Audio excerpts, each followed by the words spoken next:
Hi, good evening. My name is Manuel Rojas. I'm a PD student at the University of Houston. Today I'm going to be reading a book titled Butterflies on Carmen Street.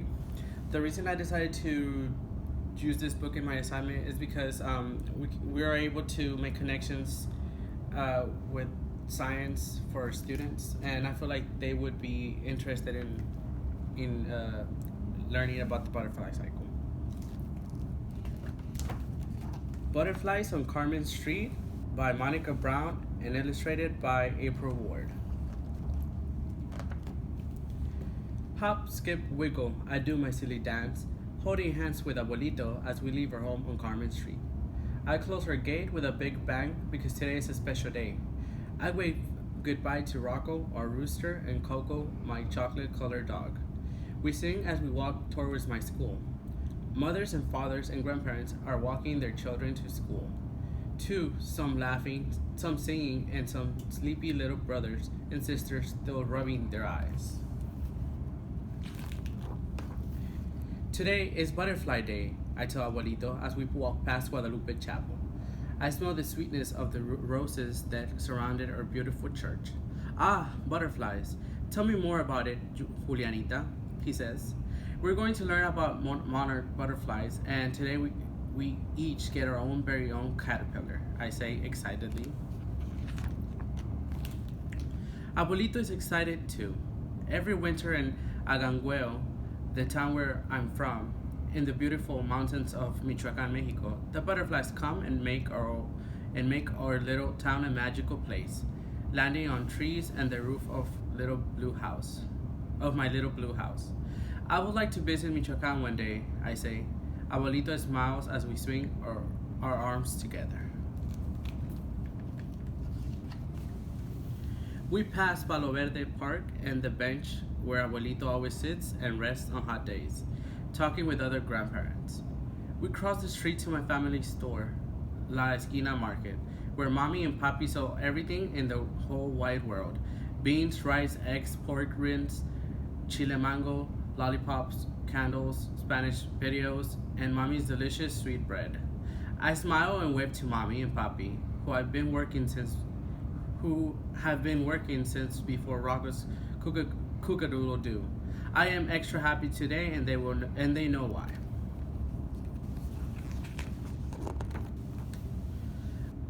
I do a few more skips down the street, and we are finally at the big red brick building, my school, Kennedy Elementary.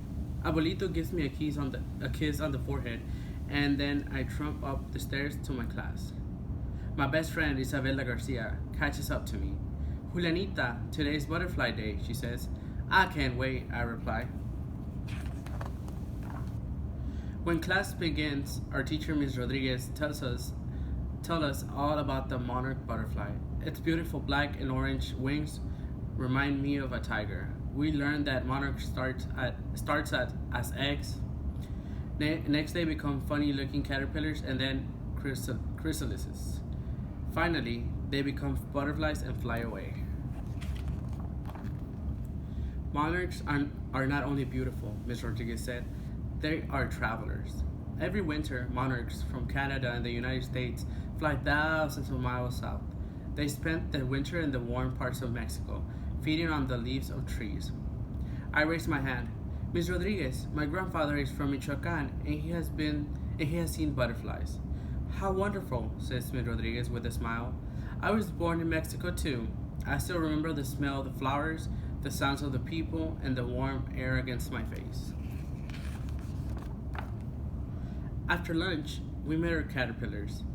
I bring out the caterpillar house that Mommy helped me make with milkweed and twigs inside a jar.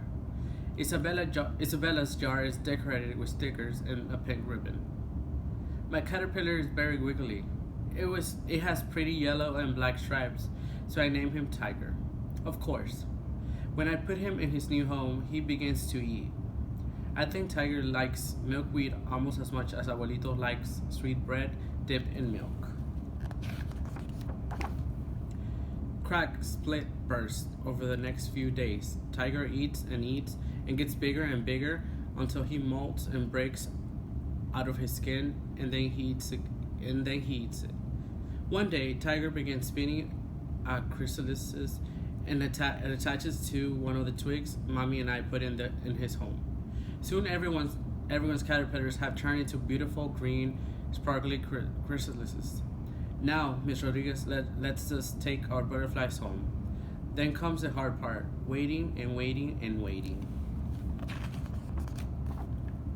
To help me to get to sleep, to help me get to sleep each night, Abuelito tells me about the butterflies in his beloved Mexico. He tells me how his father took him into the hills of Michoacan, and from up high, all the trees covered with butterflies looked like they had golden trunks. Abuelito promises that one day he will take me to Agangeo to see the monarch butterflies, the golden trees, and the little blue house where he grew up. Tiger will love Mexico, I know, and so will I. I fall asleep thinking about Tiger flying off to winter in Mexico. I take Tiger with me everywhere I go, to Palo Verde Park, La Esquina Market, and down the street to Isabella's house. Sometimes I just put Tiger in my bike basket and we go for a ride, enjoying the sounds and smells of Carmen Street. I even imagine as the wind is blowing through my hair that I am a beautiful butterfly over the rooftops and landing on top of Abuelito's house in Mexico. Back at home, I notice that the chrysalis is starting to change. When I squint my eyes, I can see the outline of wings. Each night I place Tiger on my windowsill and I watch and wait. Finally, one Saturday morning, I wake up and check on Tiger. I yell, "It's happening!" Tiger is coming out of his chrysalis. I watch Tiger all day, and I think he watches me too. Abuelito says, "It's time to let Tiger go, Julianita." I don't want to say goodbye. What if Tiger gets lost? How will he find his way? I ask. Julianita, Abuelito says, Tiger knows the way to Mexico because it's his heart. Together we carry Tiger's butterfly house into the backyard. I look one last time at Tiger and then let him go free. Up he goes, catching a breeze and flying away. At first I felt sad, but then I imagined Tiger flying down Carmen Street, resting for a moment on the roof of La Esquina Market, sipping sweet nectar from one of the roses that line the steps of Guadalupe Chapel, relaxing on the bench in Palo Verde Park, tickling the nose of a baby resting on his mother's hip, fluttering past Kennedy Elementary School. Flying off into the sky towards Abuelito's magical Mexico, where the air's warm and the trees shimmer with golden butterfly wings. Sometime in the future, I will fly away too. Thank you. I hope you have enjoyed me reading the book for you.